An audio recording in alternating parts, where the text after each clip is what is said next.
মুখের স্বাদ বদলাতে আজ তৈরি করে নিয়েছি চিকেনের একটা নতুন আইটেম। চলো ঝটপট দেরি না করে তোমাদের সাথে শেয়ার করে নিই।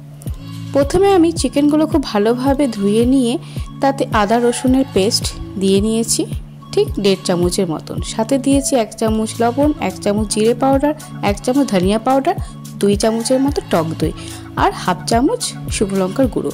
খুব ভালোভাবে মিক্স করতে হবে। মিক্সড হয়ে গেলে কিছুক্ষণ 30 মিনিটের মতো ঢেকে রেখে দিতে হবে। আর এইদিকে কড়াইয়ে রিফাইন অয়েল নিয়ে নিয়েছি। রিফাইন অয়েল গরম হয়ে গেলে 2 বড় সাইজের পেঁয়াজ কুচি করে দিয়ে নিয়েছি। একদম পেঁয়াজটা বেরেস্তার মতো ভেজে নিতে হবে। যখন লাল লাল ব্রাউন ভাজা হয়ে যাবে তখন ম্যারিনেট করে রাখা চিকেনগুলো আমি একে একে দিয়ে নেব।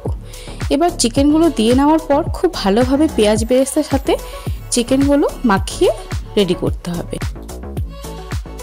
খুব ভালোভাবে মাখানোর পর আমি এখানে ঢাকা দিয়ে 10 মিনিটের মতো দমে রেখে দেব। এখানে আমি 8-10টা কাজু এবং 8-10টার মতন কাঠবাদাম ইউজ করেছি। খুব ভালোভাবে একটা পেস্ট রেডি করে নিয়েছি। সেই পেস্টটা চিকেনের মধ্যে দিয়ে নেব। তারপর পেস্টটার সাথে চিকেনগুলো খুব ভালোভাবে মাখিয়ে নিয়ে কিছুক্ষণ কষে নেব। তারপর দিয়ে দেব শাহি গরম মশলা 1.5 চামচের মতো আর দিয়ে দেব 3 থেকে 4টে কাঁচা লঙ্কা। এখানে তোমরা শুকনো লঙ্কাও ইউজ করতে পারো। তারপর ভালোভাবে মাখানোর পর আবার 10 মিনিটের মতো দমে দিয়ে নেব।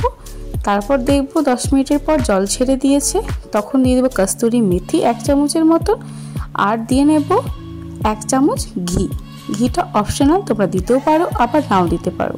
সাথে ছড়িয়ে নেব অল্প সামান্য চিনি আর দিয়ে নেব ঘরোয়া প্রসেসে রেডি করা মালাই।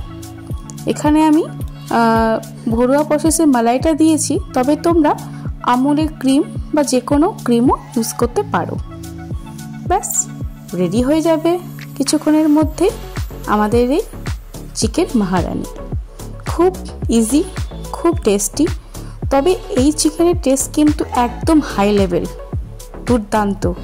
তোমরা অবশ্যই এটা রুটি হোক, ব্রেডের কোনো আইটেম, তন্দুরি, নান, পোলাও, যে কোনো আইটেমের সাথেই খেও দুর্দান্ত লাগবে। আর এখানে উপরে একটু ছড়িয়ে নিয়েছি চিলি ফ্লেক্স। কেমন হয়েছে অবশ্যই জানাও, অবশ্যই লাইক কমেন্ট করো। আর হ্যাঁ, যারা এখনও চ্যানেলটাকে সাবস্ক্রাইব করোনি অবশ্যই সাবস্ক্রাইব করে দিও। থ্যাংক ইউ, সবাই ভালো থেকো।